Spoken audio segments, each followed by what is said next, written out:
Hi, again, I'm Valerie Trevino. It's nice to see everyone. Again, I currently attend Northwest Vista Community College, pursuing my aerospace engineering degree. After graduation, I really hope to innovate and hope to create and innovate within the field of aerospace. My dream really is to propel humanity to space, our next frontier, right? I graduated from Insight, Innovation, Technology, Engineering, Entrepreneurship. At school, my experience was incredible. My educators were incredibly supportive and caring about everything that we've done. Without my educators, I don't really think we would be able to, as students, really try and pursue our dreams without thinking, oh, well, maybe we can't make it, maybe we're not smart enough. Our educators make the complete difference in everything that we do, so thank you for everyone in the room that's an educator. So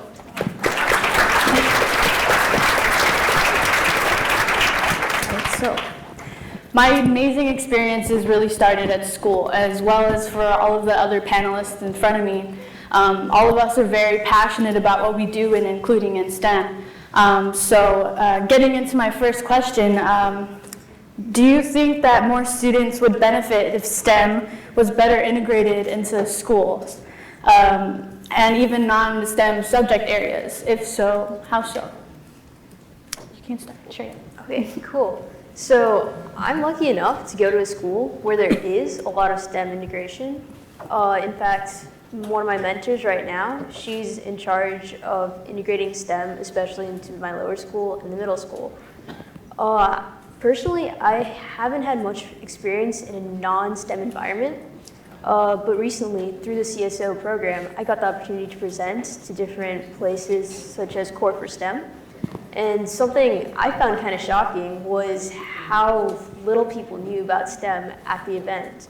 I actually found myself explaining what STEM was to a bunch of sixth graders, and just watching their eyes like brighten up by saying, whoa, that's so cool.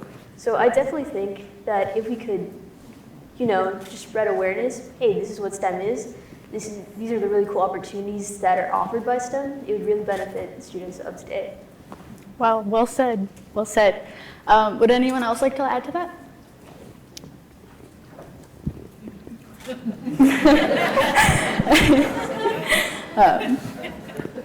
All right, so with STEM exposure in school and even outside of school, how do you think we could possibly get the idea out to more students about STEM, getting us more involved, whether it be within school and even extracurricular outside of school? Any ideas? Maybe there should be like projects outside of school, little groups or clubs where they could like hang out, talk about projects and all that. Yeah, absolutely. Anyone else? I would like to also community gatherings can also help with that, but that also can be the problem because not everybody can attend them. But that could also bring out an idea of, oh, okay, so we have this many kids, so this is how much material we need, and maybe double it. So we can get more kids involved because not all kids have that school system where school is the place to go for STEM. So a community with STEM would also very help. Yeah, absolutely. Our teachers are very much supportive of everything that we do, right? All of us wouldn't really be involved in STEM if our teachers really didn't care. So while our teachers are incredibly encouraging and supportive of what we do, in any way, personally, in my experience at school, our teachers were, again, encouraging. However, funding for schools, possibly more education and professional development for our teachers would definitely be benefiting not only themselves, but those students that they're teaching. Do any of you agree with that statement?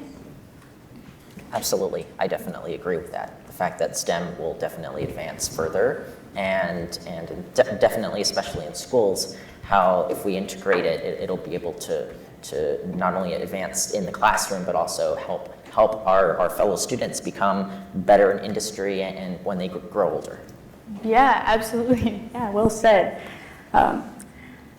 Does anyone else would like to share their experience maybe with, with teachers or educators wanting maybe to support maybe that education isn't necessarily there in our schools? No? Okay. All right. All right. Okay. So in STEM, it's mostly, majority it's a male dominated industry. For the ladies up on stage, how do you feel about your place in STEM within a male dominated industry? Okay. So I haven't really felt that like I've been pushed out because of it, but I have seen other students been pushed out because of it. That they feel like female students may feel disencouraged because you're told, oh, like you're gonna become a teacher, or so what grade you're gonna teach. They're kind of given this role of teacher or someone who would just help, not that they can do engineering or work for NASA or something like that. It's not really that idea set towards a women's role. And it can start off with the younger generations that they feel discouraged because they don't have that role model. We don't have that many Hispanic role models to look up to. You hear about so many male, a male did this, a male found out this, but where do you hear about women? And then Hispanic culture, you don't hear about that so much as well. Yeah, absolutely. I completely agree. As women of color, even it's challenging more to get involved and to feel comfortable in a space and accepted in a space that's, again, very male dominated. Do you have anything to add on that? Sure. So, a little anecdote. I'm part of this women community for women in machine learning and development. And the first event I attended, one of the speakers just went up, and her story was that she has a young son, and he's surrounded with so many women in engineering that he thought being an engineer was a woman's job.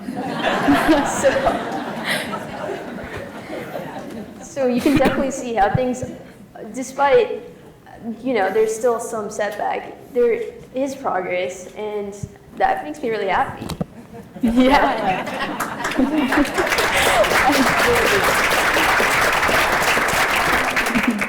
So do you think our educators could possibly do anything to make it more available to anyone that's interested, including young women in school that are wanting to get into this industry? Is there any ideas? Okay, well, I very much do believe that they could make it that way, that like you hear about clubs, but you don't get told, oh, this is what we're gonna do. You just be like, there's a set idea of like a STEM club or a robotics club. You into anything programming for robotics and STEM club, you're like, oh, what is it? But if you get told more information, or they try to branch it out more, and they kind of set it towards, okay, we're going for females in this club, or just starting a female only club, because you hear about guys only clubs, like you hear about all these different programs that are just for boys, but you don't hear that much about programs just for girls.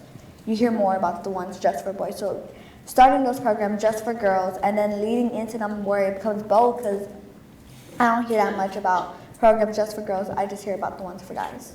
Yeah, absolutely. Absolutely. I think another way, too, to be able to increase in STEM involvement is to create wonder and to cause people's exploration to increase. For instance, what really got me into engineering was when I started noticing, I've always wondered why things happen. And so, all humans are created equal, so it doesn't matter if you're a man or a woman, the human brain is the exact same. So if you somehow increase wonder, so for instance, let's say I've always asked myself, why is it that when the light switch goes up, the electrons flow, or why is it that this happens? You can cause people to get in that industry.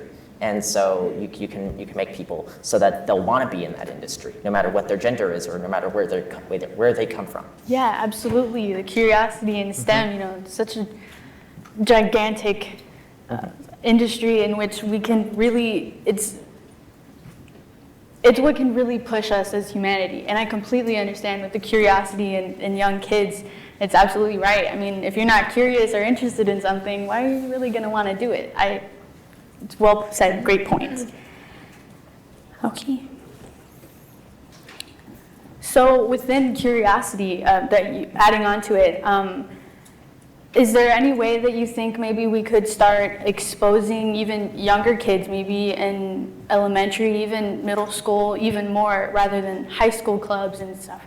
Do you think there is any way that we can possibly open that up to younger children? I actually do, because the way I have it is that I went to the old elementary I went to, and I saw them doing this little, it was I don't remember what it was called exactly, but they were having so much fun with it, and having a kid in middle school there, and then them talking to it about it, like having someone as a role model or someone older than them that they know used to go there. So visiting your old elementaries or old middle schools and talking about these clubs that you attend, and they'll want to start them because that sparks the interest for them. And then they also have you as that role model because they're like, oh, they think it's cool, and the way they explain it to me is cool, and they want to know more. They want to see what it's like to actually do that, and it just sparks a lot of interest, and it can start a good club for them to enter. Yeah, absolutely. Integration within our communities, right? It's all where it starts. Do you think maybe we could possibly create even more spaces where we can possibly have community convenings? Obviously, all of you up here are very much integrated within your community in STEM and participating very much. With clubs, do you feel, or any of you have any ideas whether to create such things within these schools of yours, or even outside community extracurriculars? I feel we should. Like, those would help very much, because sometimes it's a school's funding where they can start a club there, or they can't start a club there. So having it in the community can be somewhere a kid can go to join the club, because they can't start it at the school because of the funding problems, and especially in low-income areas, they can't start that club because there's no funding for it. So if it's in the community, they can have multiple kids join, and then you can say, oh, this kid goes to this school, and you see the different brain process of how they think, and is it the way they go, like the school they go to and the way they're taught, that they think differently than other students, and just them working together from different schools, and it could start a very good club. Yeah, absolutely. Great point. So with this creative and innovation within kids creatively thinking outside of the box, creating new solutions, when it comes to innovative ideas and creating such things, what does intellectual property mean to you all? Nathaniel, do you want to start?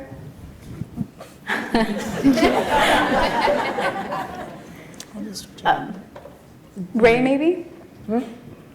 What does intellectual property mean to you in creating ideas? Young students creating ideas? What it means to me is young students should create ideas, like expand their intellectual more,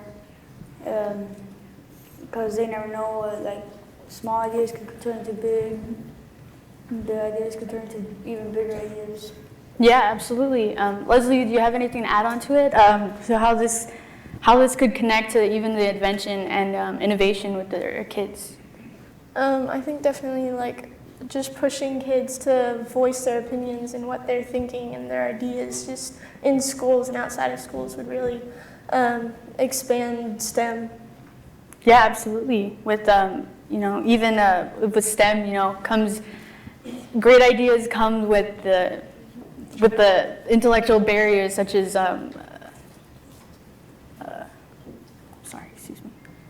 with intellectual barriers such as property rights and such things and adult stuff.